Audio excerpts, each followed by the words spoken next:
Bonjour à tous. Je suis très heureux de vous retrouver ce vendredi matin sur les ondes de RCN et sur la chaîne vidéo Judéi-Cannes du Consistoire de Cannes. Une émission un peu spéciale aujourd'hui, plus courte qu'à l'accoutumée, mais basée sur l'actualité. Comme vous le savez, le Festival de Cannes se termine demain et pour marquer l'événement, il me fallait un homme de cinéma incontestable pour nous parler de cet art majeur et une critique de cinéma reconnue pour l'interviewer. C'est pourquoi j'ai fait appel à Lynn Toubiana qui anime une émission sur les cinémas sur la radio parisienne Judéi-Cannes FM et qui a organisé avec Brigitte Rosenberg les rendez-vous avec le cinéma israélien à Cannes 2019 il y a une quinzaine de jours. Pour l'inviter, j'ai choisi Amos Gitaï. Il a réalisé plus de 90 œuvres, longs-métrages, courts-métrages, documentaires, dont les plus connus, Kadosh, Kedma, Freezone, Le dernier jour d'Yitzhak Rabin et en 2019, Lettre à un ami de Gaza. En le remerciant d'avoir accepté mon invitation, je vous laisse en leur compagnie. Bonjour Amos Gitaï, Bonjour, merci Lina. de votre présence ici à Cannes et au Festival de Cannes en tant que président du jury du prix de la citoyenneté, 2e édition. Alors pour vous qui êtes un cinéaste israélien engagé pour la paix entre les peuples, quel sens donnez-vous à la relation entre cinéma et citoyenneté ? Alors d'abord, j'étais très touché par cette proposition parce que je trouve que beaucoup de films que j'ai faits, ils sont dédiés aux questions civiques, c'est-à-dire civic engagement. Alors comme vous avez eu la gentillesse de m'inviter pour manger quelques cacahuètes à côté de Trocadéro, c'était, je trouvais...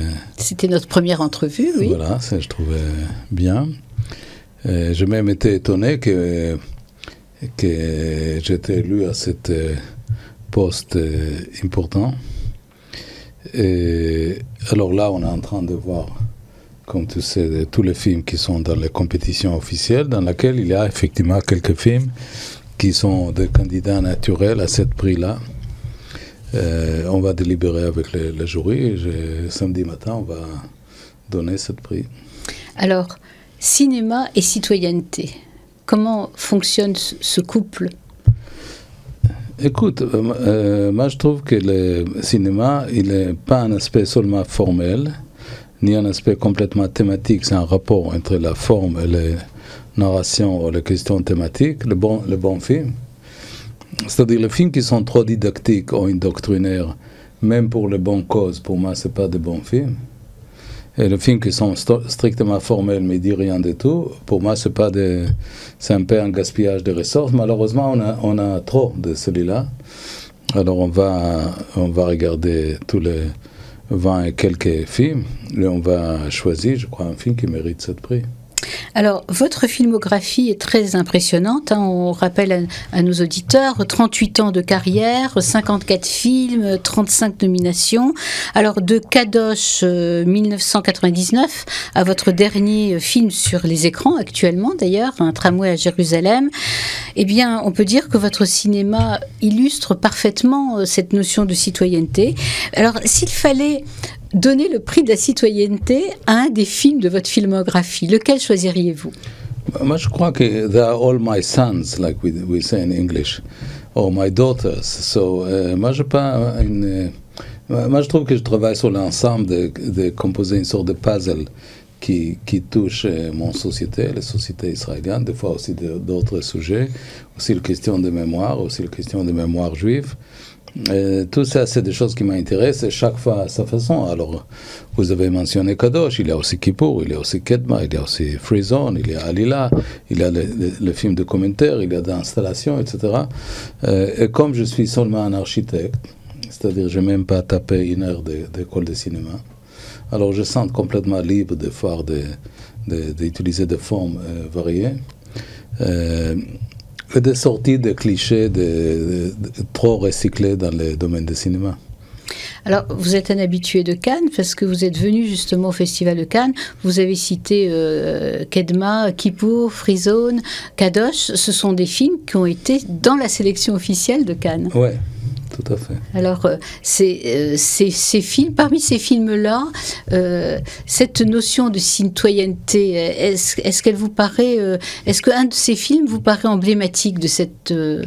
Non, comme je dis, Lina, tout à l'heure, moi je trouve que l'ensemble des films, ils touchent la question.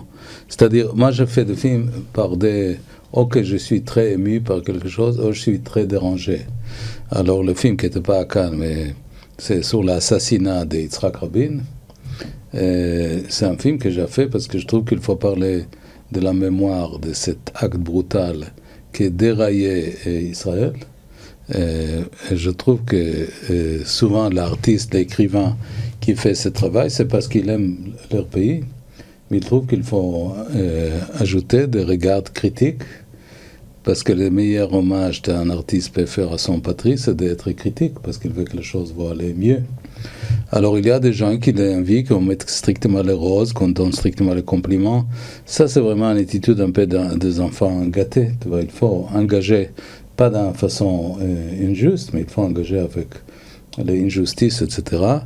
Et si, comme je suis là au Radio J, je peux dire que même Radio Judaïque FM. Radio Judaïque FM, Radio Judaïque FM. Et Radio Judaïka. Et Radio Judaïka. Il faut dire que la grande contribution des Juifs à l'histoire mondiale était par un texte critique, qui est la Bible. Parce que même si on prend l'histoire de David, qui est le roi le plus célèbre, la Bible a mis on the record que David était quelqu'un immoral, parce que comme il a désiré Bethsabée, il a envoyé Uriah, son mari, d'être assassiné dans la guerre. Et Nathan, le prophète, la Bible nous rappelle, il va venir chez David et lui dit, vous êtes un homme immoral.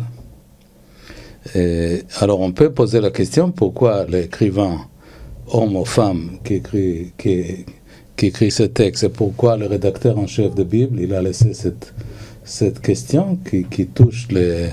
Parce qu'à mon avis, avec de justesse, il a dit que pour le DNA du peuple juif, il faut qu'il y ait un regard critique. C'est-à-dire, il faut engager avec le pouvoir, et comme le pouvoir il est injuste ou corrompu, ou il n'est pas sensible à une question sociale, on va ajouter un point de vue. Et ça, c'est l'honneur de ce texte, de série de textes bibliques, aussi tout le prophète. Alors, qu'aujourd'hui, il y a un pouvoir qui veut qu'on fait strictement des relations publiques, pour moi, ce n'est pas la démarche de la culture. La culture est la démarche souvent critique vis-à-vis du pouvoir, et c'est ça, comme ça, il nous rappelle des choses. Alors, le prix que vous avez eu la gentillesse de me proposer de présider le jury, pour moi, il doit aller dans ce sens-là.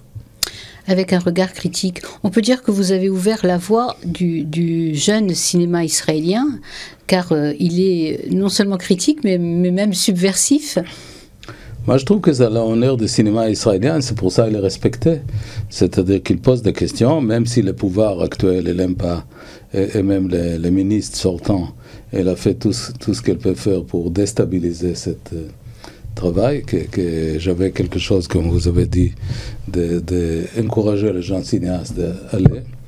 Je trouve qu'effectivement, actuellement, dans la culture israélienne, c'est-à-dire dans le passé, les écrivains israéliens comme Amos Oz, Yoshua Grossman, c'était aussi des autres, c'était la voix d'Israël.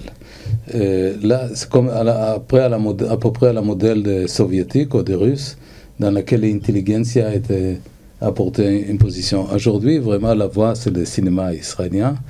Et je trouve qu'il faut lui laisser dire les choses qu'il a envie de dire, et laisser la liberté de création.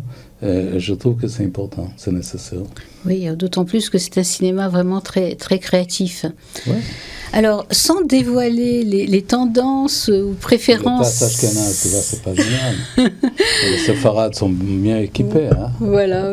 Bon, Amos, il aime bien les tasses Ashkenaz ou séfarades. Voilà, séfarades, très bien.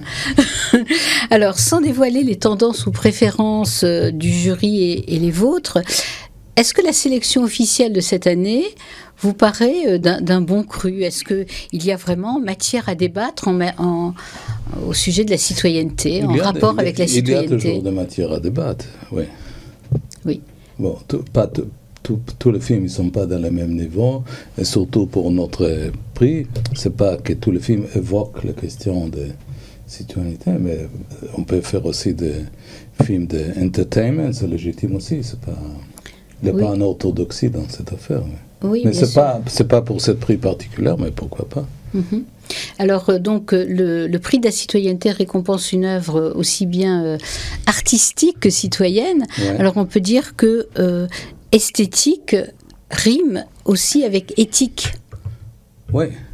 Mais Lina, si je vous dis toutes les choses que j'ai en train de dire, c'est pas correct vis-à-vis de mes collègues de jury, parce que là, je vais dévoiler notre choix. Bon, je vois que vous respectez bien votre rôle de président du jury. On ne saura rien avant samedi. Bien sûr, parce que si on veut garder de bons rapports avec les autres, il faut respecter qu'ils ont leur voix dans les débats. D'accord, c'est très bien. Je leur rapporterai cette éthique de président du jury du prix de la citoyenneté. D'ailleurs, c'est très citoyen. Ouais. Voilà, vive le cinéma israélien et vive le cinéma citoyen international. Voilà, restons sans drapeau. Oui, sans drapeau. Si j'ai une couleur bleu-blanc qui devient maintenant un titre d'un parti politique, alors il faut... Parce que... Kahol Lavan, c'est un nom de parti politique maintenant. Amos, il y a donc bientôt les élections européennes, dans quelques jours. Quelle est votre vision de l'Europe? Alors, moi, je serais ravi d'être le président du jury des résultats d'élections. Moi, je trouve que c'est inquiétant, c'est-à-dire il y a des forces autoritaires, des partis racistes, aussi des antisémites, qui vont, j'imagine, renforcer, qui demandent encore en plus. Là, Alexandre, il a raison d'ajouter cette question, que le cinéma va engager avec les règles qui apportent son voix. Alors, je regarde avec inquiétude les week-ends qui viennent. Et des fois, ça va peut-être créer des cinémas un peu plus intégrés à le contexte, moins loin du contexte. Merci, Lina. Merci Amos. Alexandre. Merci.